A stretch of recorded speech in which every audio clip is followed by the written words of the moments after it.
स्वाति, स्वाति,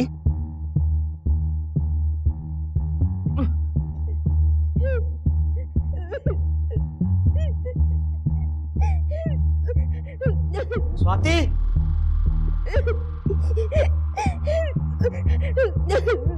स्वाति,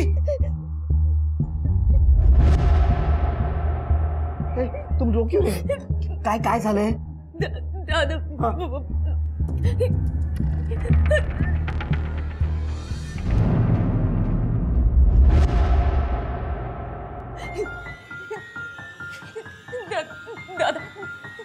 दादा, हम क्या करेंगे? दादा, हम क्या करेंगे?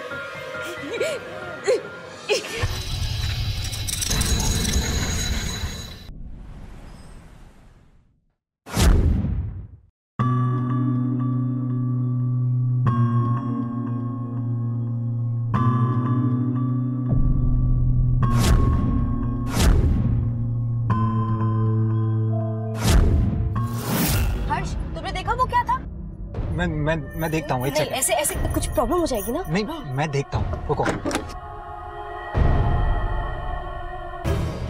अरे अक्षिता, जरा देखो उसको। Hello, police station.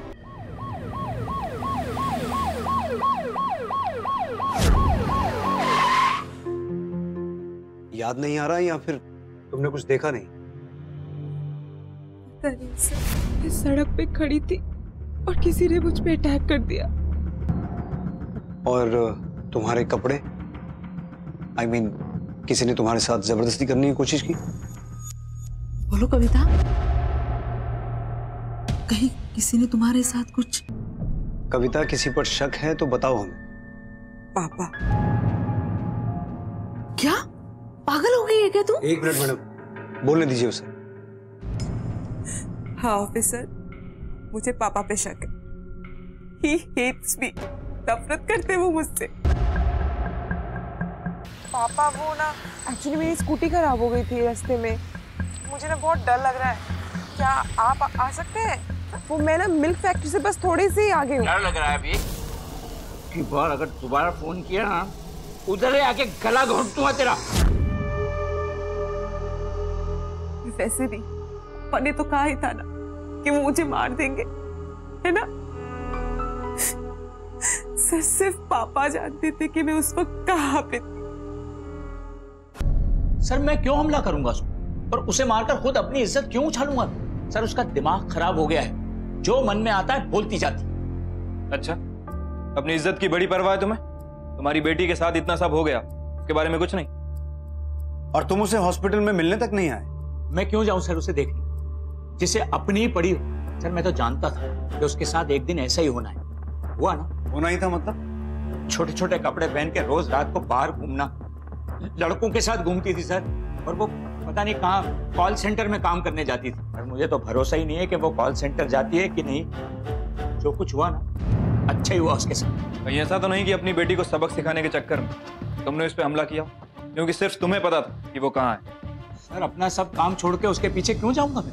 तुम कल रात कहाँ थे? घर पे ही था सर। ठीक है, जा सकते हो।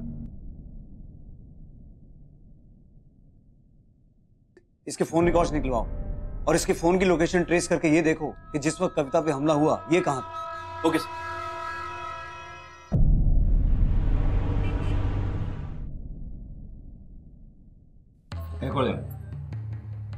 अरे बेटा आजा, तू भी बैठ, खाना खा ले। अरे इसको बोलो यहाँ से जाए, हटाओ इसको यहाँ से। खाना खा रहा हूं ना मैं, ये सामने नहीं चाहिए। नहीं चाहिए मतलब नहीं चाहिए। चल सामने से हट जा। भाड़ में जाओ तुम सब, नहीं खाना खाना है मुझे, मरो सब। अरे सुनिए तो, खाना तो खा लीजिए।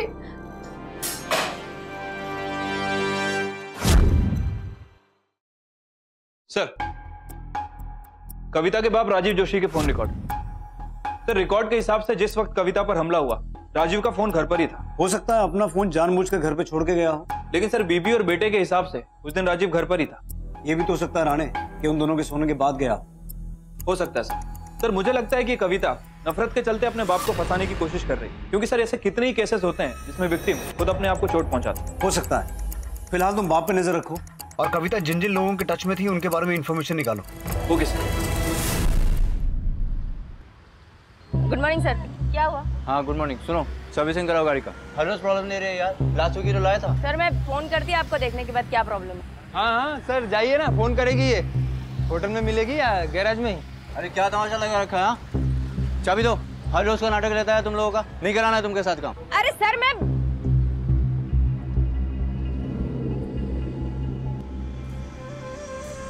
मेरी दुकान अच्छी चलती, तेरे से हजम नहीं होता ना? साला आज मैं तेरे को छोड़ेगी नहीं। रुक जा साले, तेरा तो सर फोड़ेगी आज। इसी बहाने मैं भी मारूंगा, कम से कम तुझे टच तो करने का मौका मिलेगा मुझे। बहन को टच करके दिखा, काट डालूंगा साले तेरे को। जा रे, पहले अपने पैरों पे खड़ा हो जा, उसके बाद मारने की बात कर। साला हरकत बहन के पैसों पे जीता है। भाग साला यहाँ से। हमें हरकत। दादा तू शांत हो जा। तू क्या समझाया था मेरे को? समझाया था ना कि इधर अपने को ज्यादा तमाशा नहीं करने का, लफड़ा नहीं करने का। प्रॉब्लम होगा, अपन लोग फंसेंगे, बोला था ना तू मेरे को। स्वाति, तुम रो क्यों रहे? काय झालंय?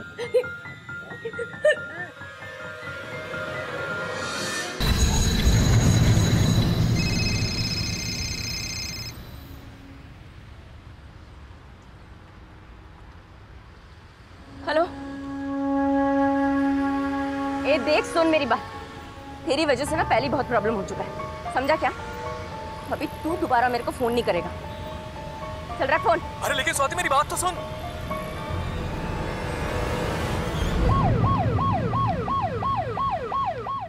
आप रोज रात शराब पीकर तमाशा करता है। कविता की वजह से और क्या? रात भर लड़कों के साथ घूमना, इतनी छोटी छोटी कपड़े पहनना, छी। एकदम हिटलर टाइप आदमी। बीवी को, बच्चों को, सबको डरा के रखा है। अब बेटी बड़ी हो गई है, जॉब वॉब करने लगी है, उल्टा जवाब देती है तो झगड़े होने लगे हैं। साहब लोग तो बहुत कुछ बोलते हैं, सोसाइटी में किस घर में झगड़ा नहीं होता? और हम तो देखते सुनते रहते हैं। माँ और बेटे में तो ठीक है, लेकिन बाप और बेटी में बहुत झगड़ा होता है। अच्छा 9 तारीख की रात को क्या हुआ था? सब कुछ खास तो नहीं हुआ। कविता मैडम देर नाट के लिए ड्यूटी पे गई थी। उनके पिताजी को पैग लगाने की आदत है। माँ देर रात तक बालकनी में रुकी हुई थी।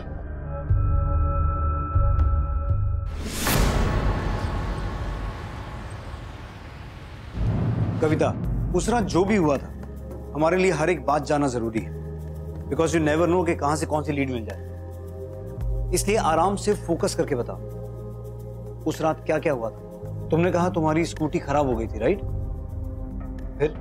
फिर क्या हुआ? मैं ऑफिस से करीब रात को 2:30 बजे निकली। मैं पाम बीच रोड पे ऑटो के लिए वेट कर रही थी। ऑटो मिल ही नहीं रहा था और मुझे थोड़ा डर भी लग रहा था, इसीलिए मैंने तरुण को कॉल किया। कौन तरुण? तरुण मेरा कलीग है। मैंने उससे रिक्वेस्ट किया कि मुझे पिक करने आए, तो वो आया भी।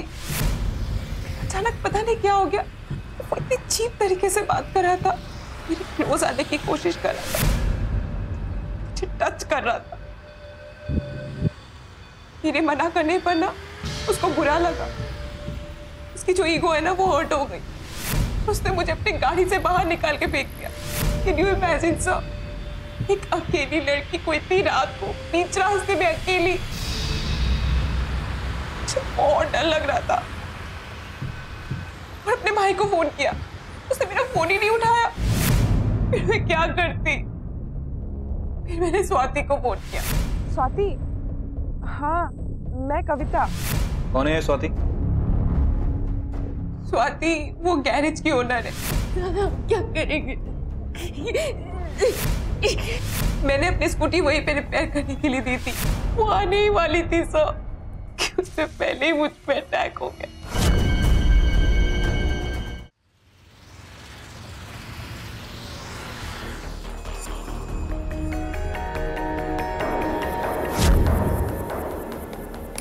सरासर झूठ बोल रही है सर वो, और ये करती है ऑफिस में भी। All this dirty games. लेकिन कविता झूठ क्यों बोली? क्या फायदा उसका इसमें? दरअसल सर क्योंकि मैं उसको भाव नहीं देता हूँ, और ऑफिस में सभी लड़के इस बात को जानते हैं, इसलिए जानबूझकर फंसाने की कोशिश कर रही है सर मुझे। और गाड़ी तो मेरे पास है ही नहीं सर। ठीक है, जा सकते हो। Thank you.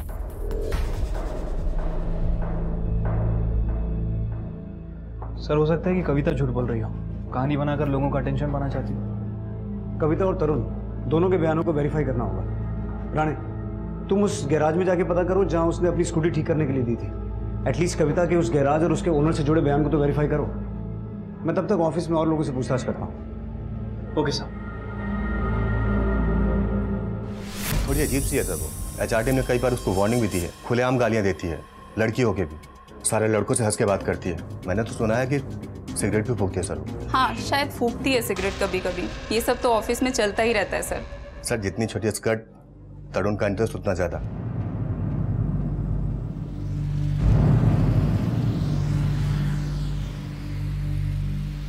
स्वाति, इधर आओ।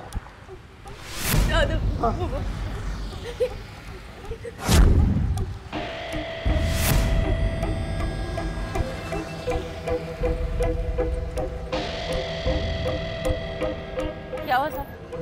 ये गाड़ी का ब्रेक चेक करना है जरा।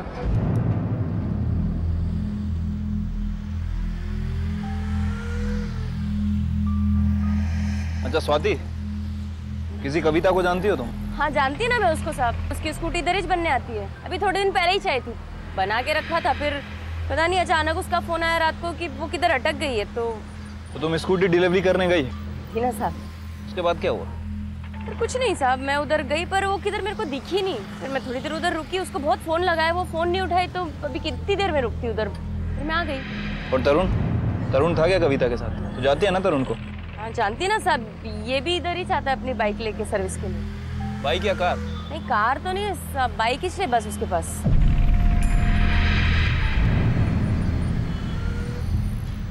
हो गई साहब। Thank you.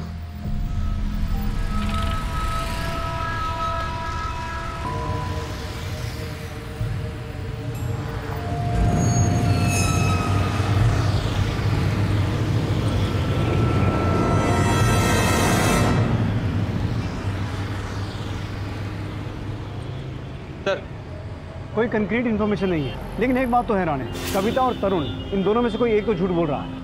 सर गैरेज चलाने वाली लड़की स्वाति के हिसाब से उस रात उसने तरुण और कविता को एक साथ नहीं देखा था। सर स्वाति से बात करके ऐसा लग रहा है कि हमसे जरूर कुछ ना कुछ छुपा रही है। आई मीन कविता उसकी रेगुलर क्लाइंट हो सकता है कि कविता के बारे में ऐसा कुछ जानती हो जो हमसे नहीं बता रही हो। और सर एक और अजीब बात, अगर तरुण ने वाकई कविता के साथ बदतमीजी की थी तो फिर कविता ने डायरेक्टली तरुण का नाम क्यों नहीं लिया? आई मीन अपने बाप पर क्यों इल्जाम लगा रही थी? किसी पर शक है तुम्हें? मुझे पापा पे शक है। और तरुण के बारे में उसने जब बताया, जब हमने उससे पूछताछ की। राणे, तरुण के कॉल रिकॉर्ड निकालते हैं। माँ, मेरा काजल दिखाया गया, मिल नहीं रहा। ऐसे छोटे कपड़े पहनकर तुम क्या साबित करना चाहती हो? कुछ तो शर्म किया कर। प्लीज आप अपनी बकवास बंद कीजिए। वैसे भी मुझे लेट हो रहा है, मुझे ये सब नहीं सुनना है। तो हम हो गए। इतने कपड़े भी क्यों पहन रखे तूने? ये भी निकाल दे। अरे समझाओ इसे, किसी दिन खुद मर जाऊंगा, नहीं तो इसका गला दबा दूंगा। चल निकल। सर तरुण के phone triangulation record. Sir record के हिसाब से जिस वक्त कविता पर हमला हुआ, तरुण की लोकेशन आसपास की थी। इनफैक्ट कविता पे हमला होने से कुछ समय पहले तरुण ने उसे कॉल भी किया था। और सर एक और अजीब बात, स्वाति के बयान के हिसाब से स्वाति तरुण को ठीक से नहीं जानती थी, लेकिन फोन रिकॉर्ड के हिसाब से तरुण लगातार स्वाति से बात कर रहा था। सर बिना जान पहचान के इतने सारे कॉल। तरुण को लेके झूठ क्यों बोला? साहब वो मैं किसी लफड़े में नहीं फंसना चाहती थी साहब, बस इसलिए उस टाइम पे जो सही लगा वो बोल दिया मैं। तरुण और मेरे बीच में डील थी, मतलब वो बस मेरे गैराज से गाड़ियां लेके जाता था घूमने के लिए साहब, और कुछ नहीं। लेकिन साहब ये बात किसी को मालूम ना पड़े, ये करके बस डील थी साहब। सर मालूम पड़ जाता तो मेरा तो गैराज ही बंद हो जाता ना। तेरी वजह से ना पहले बहुत प्रॉब्लम हो चुका है, समझा क्या? अभी तू दोबारा मेरे को फोन नहीं करेगा। चल रख फोन। अरे लेकिन स्वाति मेरी बात तो सुन।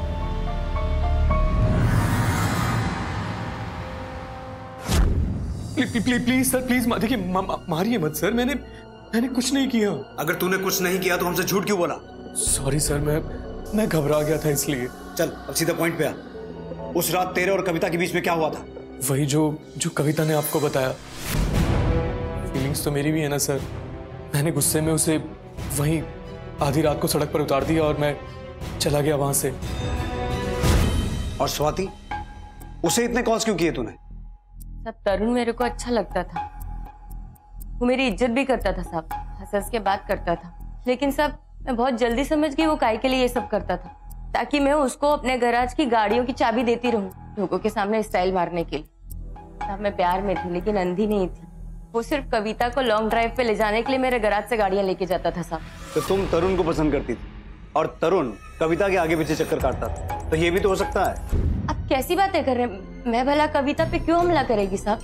और साहब कविता तो बहुत अच्छी लड़की थी, तभी तो वो रात को जब फंसी थी मैं उसकी मदद करने गई। ये क्या कर रही है कविता? बस इनफ मॉम, बहुत हो गया ये ड्रामा। हर रोज आप लोग का एक नया ड्रामा। मैं जा रही हूँ, मुझे नहीं रहना यहाँ। पागलपन मत करो कविता, कभी तो बात को समझा करो। और इतनी रात को तुम कहाँ जाओगी? लौटकर यही आना है ना? नहीं, कहीं भी जाऊंगी, मर जाऊंगी पर यहाँ वापस नहीं आऊंगी। दम घुटता है मेरा यहाँ, समझिए आप। और ये बात आप लोग हमें आज बता रहे हैं? नहीं सर, हमें तो लगा था कि 1-2 दिन में घर वापस आ जाएगी। छोटा सा ही झगड़ा था, लेकिन इसका मतलब ये नहीं कि वो हमेशा के लिए घर छोड़कर चली जाएगी। आप ठीक कह रही हैं, लेकिन हर फैमिली की बेटी पर हमला नहीं होता है। आप लोगों को ज्यादा सतर्क रहना चाहिए था। सिचुएशन इतनी सीरियस है। और एनीवेज, आप लोगों की आखिरी बार बात कब हुई उससे? उसी रात को जब वो घर छोड़कर चली गई थी। सर वो अपनी स्कूटी पे गई थी। उसका फोन ट्राई किया?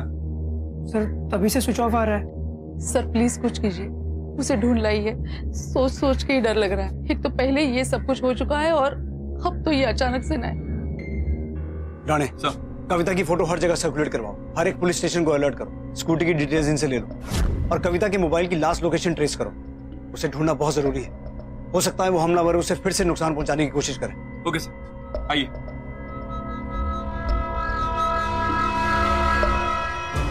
पुलिस ने कविता की फोटो हर जगह सर्कुलेट कर दी और वो कविता को पूरे शहर में ढूंढ रही थी, लेकिन पुलिस को कविता के गायब होने का कोई भी सुराग नहीं मिल पा रहा था। तेरे तरुण की बातें अभी भी भरोसे के लायक नहीं लग रही। नजर रखनी होगी इस पर, और इस स्वाति देशमुख की भी पूरी बैकग्राउंड निकालो। Right sir. लेकिन सर कविता अभी भी गायब है और उसकी कोई इन्फॉर्मेशन नहीं मिली। हो सकता है स्वाति के भाई प्रकाश ने इस काम में मदद की हो, या फिर इन दोनों भाई बहन ने मिलकर किसी तीसरी पार्टी से ये काम करवाया हो। भूलो मत राणे, अगर स्वाति तरुण को पसंद करती थी तो स्वाति का भाई प्रकाश भी चाहता था कि स्वाति की शादी जल्द से जल्द हो जाए, और स्वाति और तरुण के रिश्ते में एक ही रुकावट थी, कविता। लेकिन सर कविता और तरुण इन दोनों के बिहेवियर से तो ऐसा लग रहा है इनके बीच कुछ नहीं चल रहा था। सर हो सकता है कि स्वाति हमें गुमराह करने की कोशिश कर रही है। I mean, तरुण को गाड़ियां देने के पीछे कुछ और ही रीजन। वो सिर्फ कविता को लॉन्ग ड्राइव पे ले जाने के लिए मेरे गैराज से गाड़ियां लेके जाता था साहब। या सर ये भी हो सकता है कि कविता सच बोल रही हो। उस पर जो हमला हुआ उसके पीछे उसके बाप राजेश जोशी कहाँ थे? फिलहाल तो हम किसी भी सस्पेक्ट को क्लीन चिट नहीं दे सकते, फिर भी इन सब के बारे में पूरी इंफॉर्मेशन निकालो, खासतौर पर स्वाति देशमुख के बारे में, तभी कुछ पता चलेगा। कविता के गायब होने के बाद ये केस और भी कॉम्प्लिकेटेड हो गया है। हमें कविता को जल्द से जल्द ढूंढना होगा। Okay sir.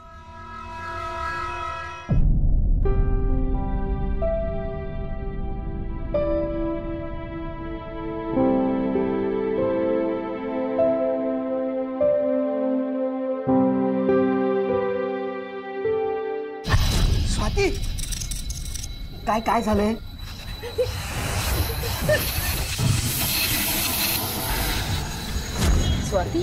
स्वाति को तो हम कई सालों से जानते हैं साहब, बड़े साफ दिल की लड़की है। थोड़ी अजीब सी है वो, बात बात पे आदमियों से झगड़ा करती है। अरे दे, चाबी नहीं मिली। चाबी चाहिए? हिम्मत है तो अब चाबी छीन के दिखा। बहुत भाग भाग के काम करते रहती है, कभी गैरेज का काम करती है तो कभी अपने भाई को संभालने जाती है। साहब आदमी देख के ही वो उस पर गिरने लगती है, तभी तो उसका काम धंधा इतना चल रहा है साहब। लेकिन तुझे इतना सब कैसे मालूम? मैंने देखा है सर, मेरे इतने सारे कस्टमर खा गई वो। सर आपने कहीं देखा है औरत को मैकेनिकगिरी करते हुए?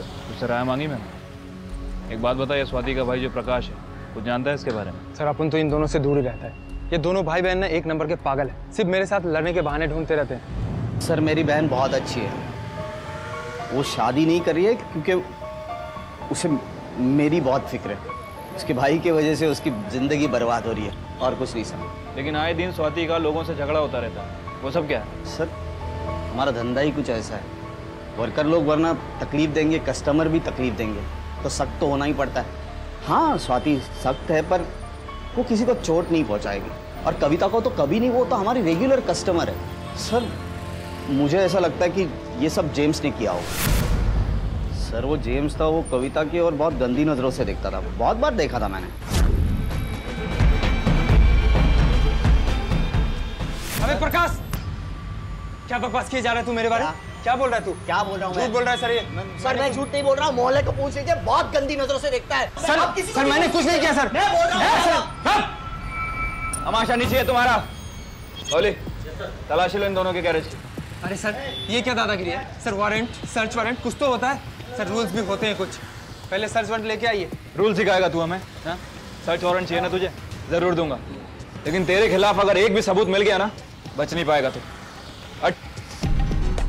आखिर क्या कारण था जिसकी वजह से जेम्स ने पुलिस को अपने गैराज की तलाशी लेने से रोका था? क्या छिपा रहा था? ये पेचीदा गुत्थी अब और उलझती जा रही थी। कविता के जरिए पुलिस स्वाति और तरुण तक जा पहुंची थी और अब स्वाति के जरिए जेम्स तक। ये सभी आरोपी किसी न किसी तरह कविता से जुड़े थे।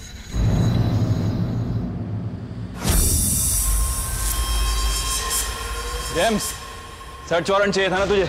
ये ले। अगर लवली, तलाशी लो। अरे क्या कर रहे हो सर? सर धंधे का टाइम है। खड़ा रहे।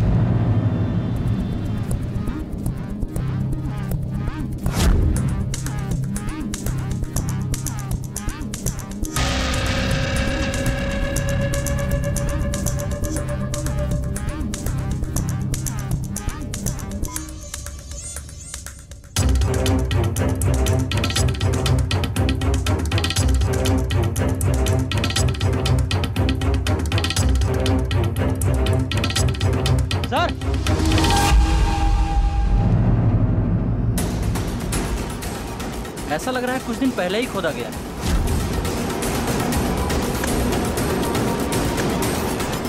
एक मिनट।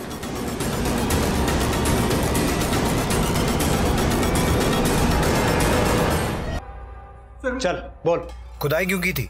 क्या छुपाया था? सर मेरे को कुछ मालूम होगा तो बताएगा ना सर। सर छेड़ा किधर है सर? वो ओनली बात करने को ट्राई किया था सर। ओ कविता मैडम, अरे कभी हमारी भी सर्विस ट्राई करो ना। सर गॉड प्रॉमिस सर, उसके साथ मैंने कुछ रॉन्ग नहीं किया सर। सर जो कपड़ा इसके गैरेज के पीछे मिला था और जिस दिन कविता गायब हुई थी, ये कपड़ा उससे मैच नहीं होता। सर वो कपड़ा कुछ महीने पुराना है, लेकिन कुछ तो है जो ये हमसे छुपा रहा है, कुछ बड़ा। ये जितना सीधा बन रहा है उतना सीधा है नहीं। इतनी आसानी से अपना मुंह नहीं खोलेगा। इसके खिलाफ हमें ही सबूत जुटाने होंगे। फिलहाल तो इसे जाने दो, लेकिन इस पर नजर रखो। इसकी पल पल की मूवमेंट का हिसाब चाहिए मुझे। Okay sir.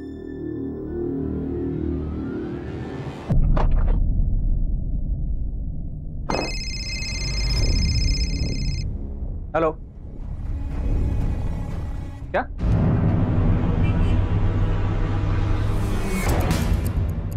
लवली, गाड़ी में जो फाइल है लेकर आओ। Okay sir.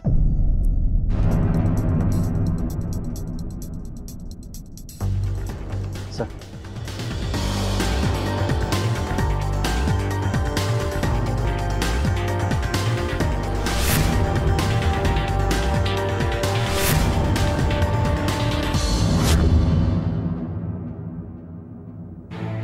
Sir, postmortem report के हिसाब से बॉडी किसी फीमेल की है। उम्र तकरीबन 23 से 24 साल के आसपास है और मरे हुए 6 से 7 महीने बीत चुके हैं। सर रिपोर्ट के हिसाब से उसके सर पर किसी हैवी मेटल चीज से हमला किया गया, काफी बुरी तरह से मारा गया था। और फोरेंसिक रिपोर्ट? सर आपका अंदाजा सही था। जो कपड़ा हमें गैरेज में मिला जिसके ऊपर खून के धब्बे थे, वो धब्बे इस डेड बॉडी से मैच करते हैं। इसका मतलब ये डेड बॉडी कविता की नहीं है, बल्कि किसी और लड़की की है। तुमने कहा इस विक्टिम को किसी हैवी मेटेलिक चीज से मारा गया था, तो वो मेटेलिक चीज गैराज में इस्तेमाल होने वाला रेंच या व्हील स्पैनर भी तो हो सकता है। डेड बॉडी पे जो कपड़ा है वो तेरे गैरेज में कैसे आया? बोल। सर मैंने तो फर्स्ट टाइम ही बोला था आपको कि कोई मेरे को ट्रैप करने की कोशिश कर रहा है साहब। ये मर्डर करना, बॉडी बड़ी करना, जलाने का सर, ये सब मेरे बस की बात नहीं है सर। सर मेरे को तो खून देखकर ही चक्कर आने को होता है सर। सर प्रॉमिस खा के बोलता है सर। ड्रामा बंद कर अपना। कविता कहाँ है? और जो डेड बॉडी मिली है वो किस लड़की की है? क्या इस लड़की की तरह तूने कविता को भी मारा है? 23 साल की लड़की है, 6 महीने पहले मरी है वो। बोल, किसे मारा तूने? सर मैंने किसी को नहीं मारा सर, लेकिन हाँ सर, ये 23 साल वगैरह सुन के मुझे ऐसा लगता है कि मैं जानता है सर कि वो कौन है। कौन है? सर मेरी कजन थी सर, एक Carol D'Costa.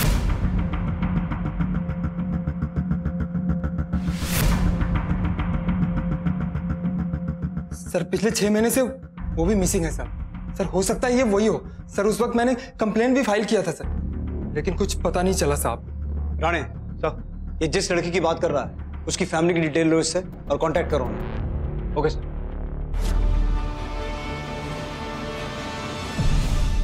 Sir Mrs D'Costa ही हैं। कैरल डिकोस्टा की माँ? हाँ जी सर। ठीक है, राणे और मिसेस डिकोस्टा को अंदर भेजो। Okay sir.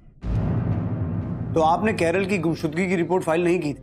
सर मालूम ही कहा था कि वो मिसिंग है। हमको तो यही था कि वो किसी लड़के के साथ भाग गया, उसका अफेयर है किसी के साथ, शादी मनाया और रह रहा होगा कहीं। वो तो 6 महीने के बाद जब आप लोगों का फोन आया तब हमको मालूम पड़ा कि।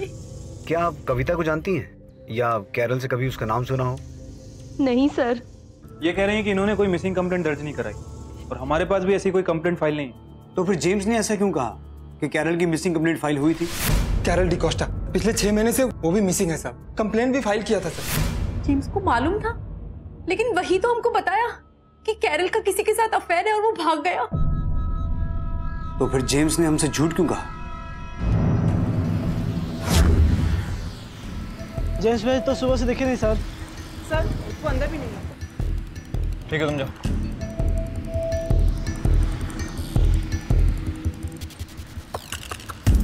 हेलो सर, मैंने जेम्स के गैरेज और घर दोनों जगह तलाशी ली, लेकिन वो कहीं नहीं मिला।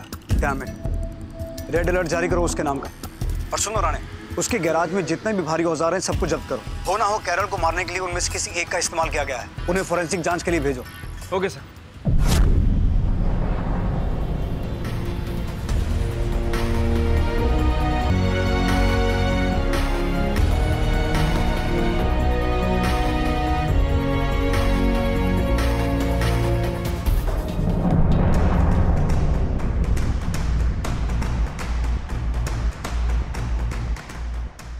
हेलो, क्या?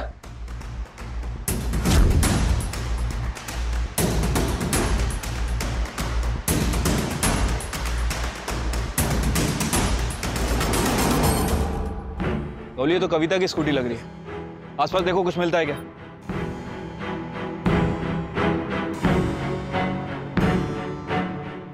सर, ये बैग और मोबाइल।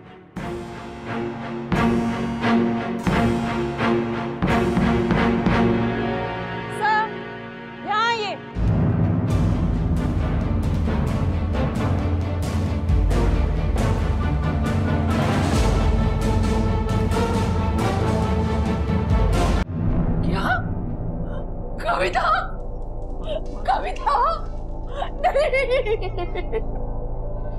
मेरी कविता मुझे छोड़ के नहीं जा सकती। मिस्टर जोशी, कविता के साथ जो भी हुआ बहुत बुरा हुआ। बुरा हुआ? क्या इतना बुरा हुआ? अच्छा हुआ जब मर गई, एक ही बार में चली गई। अरे चैन से जी सकूंगा अब मैं।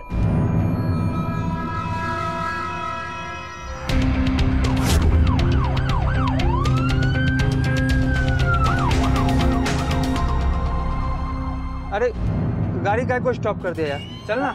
आगे नाकाबंदी है साहब। तो पीछे लेना। पीछे भी गाड़ी है ना। ए, पकड़ इसको।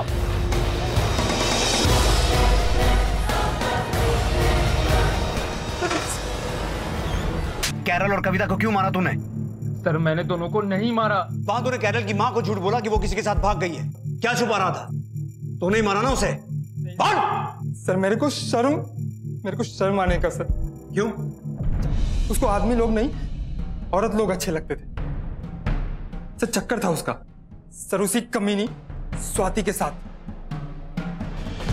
साला हलकट, साला झूठ बोल रहा है साहब। औरत को नीचा दिखाने के लिए इस हद तक गिर जाएगा मैं सोची नहीं थी। तो इसका मतलब तुम्हें कैरल की गुमशुदगी और मौत के बारे में कुछ नहीं मालूम? सब आती थी, वो इधर बैठती थी, बातें करती थी, चाय पीती थी सब, लेकिन एक दिन जेम्स के साथ उसका झगड़ा हुआ, उसके बाद वो इधर कभी दिखी ही नहीं। फिर एक दिन मेरे वर्कर ने बताया मेरे को कि किसी लड़के के साथ भाग गई है। हमें तुम्हारे गैरेज की तलाशी लेना। अरे ले लीजिए साहब। गौली,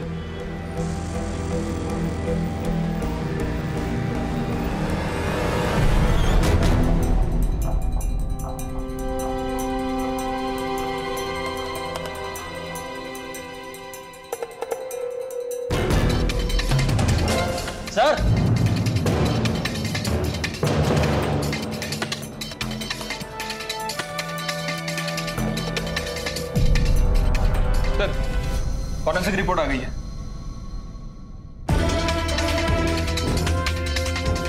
लेके आओ उन्हें। Okay sir.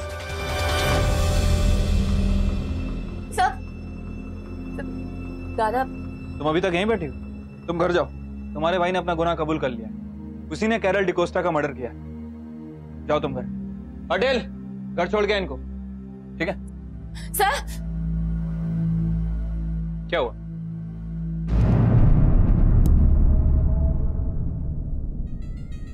सर, दादा ने कुछ भी नहीं किया। उन्होंने तो बस कैरल की बॉडी दफनाने में मेरी मदद की थी सर। काय झालंय? तो कैरल को तुमने मारा? लेकिन गलती से। मैं उसे मारना नहीं चाहती थी सर। एक्चुअली कैरल मुझसे प्यार करती थी सर। मेरे साथ रहने के लिए वो जेम्स से लड़ रही थी और बात हाथ से निकल जाती। इससे पहले मैंने उसको समझाने की बहुत कोशिश की, लेकिन वो, मैं जानती है कि तू मेरे से प्यार करती थी, लेकिन मेरे मन में तेरे लिए कोई फीलिंग नहीं थी। सच्ची बोल रही हूँ। You bloody liar! मैं तेरे को छोड़ूंगी नहीं स्वातिया। जब आपने वो कविता के लिए छानबीन शुरू की तो हम लोग डर गए सब। हमने मौका लगते ही कैरल की बॉडी वहां से निकाली और थोड़ी दूर ले जाकर जलाने की सोची।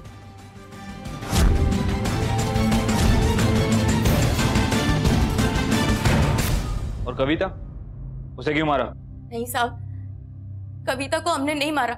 इनफैक्ट दादा और मेरा कोई हाथ है ही नहीं इसमें। सर, अजीब बात है, कविता के मामले में हमें जिन जिन लोगों पर शक था सारे के सारे कैरल से कनेक्टेड निकले। और सर तरुण, वो अभी भी इस बात पर अड़ा हुआ है कि कविता से झगड़ा होने के बाद उसने उससे कांटेक्ट तोड़ दिया और उसका बयान वेरीफाई भी किया है। क्या हुआ सर?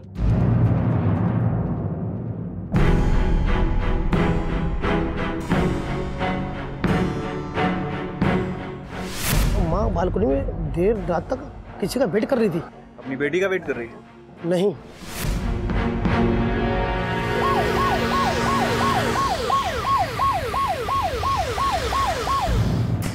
सर, क्या है ये सर? आप लोगों ने तो जैसे मेरे खिलाफ, पहले आपने मुझ पे इल्जाम लगाया और फिर अब मेरे बेटे पे, और तू चुपचाप क्या खड़ी है? बोल इनसे कि हमारा बेटा ऐसा कुछ नहीं कर सकता। कुछ नहीं बोलेंगी वो। कुणाल जोशी, मुझे कुछ स्टूडेंट्स ने बताया था कि उसका किसी के साथ बहुत बड़ा झगड़ा हुआ था, राइट? मेरी गलती थी सर, मैं चिढ़ा रहा था उसे, वो उसकी बहन को लेकर। बहन के बारे में क्या? वो हम लोग घूम रहे थे तो एक लड़की दिखी सर, और कुणाल ने उसे छेड़ा। क्या मजा आया यार कॉलेज में। हे वो देख क्या माल है ब्रो। ये क्या सही पीस है यार। हे सेक्सी। Nonsense is this. वो अपनी बहन के साथ अबे अपनी बहन को छेड़ा। मैंने वो बात फैला दी सर, और उस दिन से सबने कुणाल को चिढ़ाना शुरू कर दिया, और उस दिन उसे गुस्सा आया तो लड़ाई हो गई। कौन सी रात की बात है? बोलिए। दोनों वारदातों के वक्त कुणाल कहाँ था, क्या कर रहा था?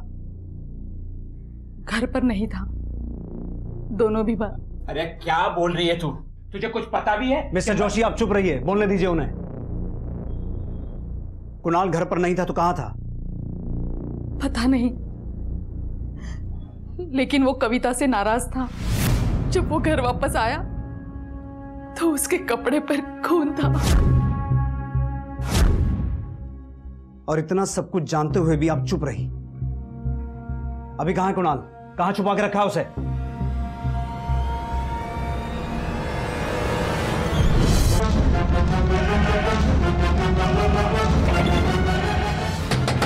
कुणाल, दरवाजा खोलो।